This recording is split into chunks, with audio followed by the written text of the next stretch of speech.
Tai gal pradžią pradedam tiesiog nuo pradžio, kaip jie į Ameriką atvyko, kaip čia jums sekėsi priprasti, adaptuotis, tiesiog nuo pradžių gal. Buvo aišku sunku, kaip ir visiems. Atvažiavau prieš 12 metų ir atvažiavau vienas, be šeimos, be draugų. Iš karto traumą gavau.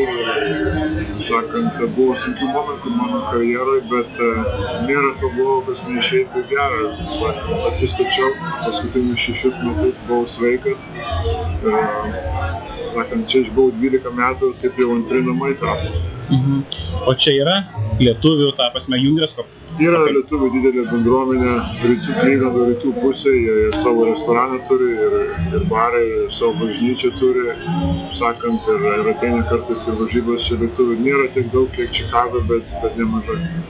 Ką tik kalbėjot su LKF vadovas, kokie įspūdžiai, kokius, kaip patiko? Įspūdžiai geri, mes, kaip sakant, turėjom gerą vakarienę, pašnekėjom iš širdies, jie turėjo savo klausimų, aš turėjau savo klausimų ir paprasčiausiai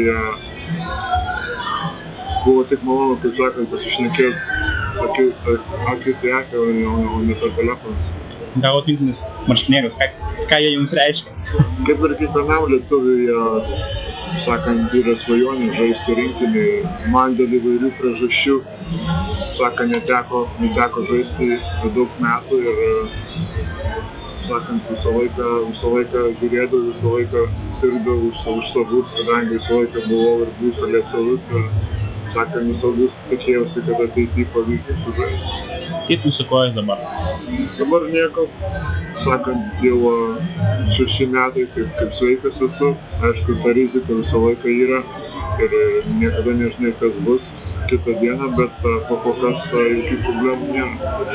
Jeigu kartais tektų žaisti rinktinį, ar nekiltų sunkumo dėl FIBA taisyklių? Gali būti, sakant, jau FIBOS krepšinio nesu žaidęs už 10 metų ir aišku yra skirtingos taisyklės ir viskas, bet jeigu tektų žaisti, būčiau tik vienas žaidėjas komandai ir, sakant, vienas nieko nenuveiks, reikia žaisti visai komandai. O krepšinis yra krepšinis visur, taip sakant, man atrodo, kad pritapčiau ir stengčiau padėti. Gali būti taip, kad Amerikos rinktinį bus Jamesas. Ar galbūt kalbat apie tai, kaip ten jums teks žaisti viens prieš kitą? Na, kol kas neteko apie tai kalbėti, kadangi, sakant, olimpiada yra toli ir abiem reikia sveikiem išlikti ir išspręsti kitas problemas, bet kad būtų įdomu. Ar tenka kalbėti su Kleiza ir Songaila, su kitais lietuviais? Kai susitinkam visą laiką, kai žaidžiam visą laiką, pasišnekam prieš varžybas ir pasiklausim, kaip kiekvieną šeimai sekasi ir viskas ir pačiausiai malonu matyti. Supratom. O iš klubo, su kuo labiausiai tenka bendrauti? Su užsieniečiais visais, su Brazilu, Varžau, visą laiką kartu draugaujam ir su Saša Pavlovičius, Serbijos krepšinį.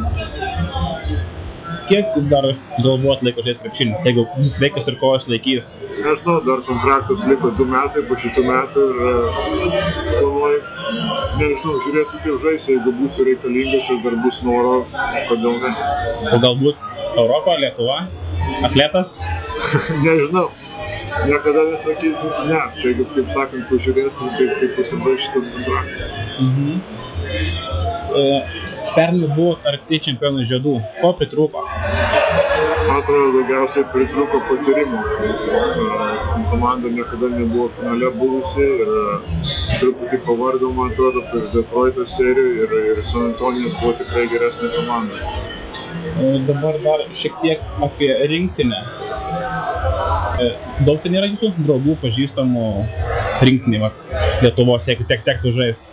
Aš su Šarūnu esame geriausi draugai, pažįstu Liną, Songalas, Macijauską, susitikęs su Jotokė, kad daugumą taip esu pažįstu.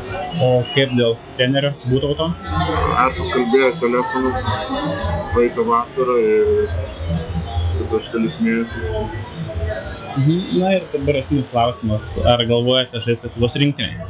Aš noriu žaisti ir noras visą laiką buvo ir dabar esu apsisprendęs. Mano yra paskutinė galimybė sužaisti už Lietuvą, sužaisti su savo vaikinais, už savo šalį. Ir kaip sakant, tik tikiuosi, kad pavyks visiems įspręsti draudimo problemas ir viskas, ir kad man atsivertų duris. O kaip klubas tai žiūri į jūsų galimybę žaisti rinktinėje? Neigiamai turbūt, jie nenori, kad žaisčiau, bet jų irgi rankos yra surištos, kadangi viskas priklauso nuo draudimo, bet, kaip sakant, aišku, jie labiau norėtų, kad likčiau namuose. Tai dar, žiūrėkit,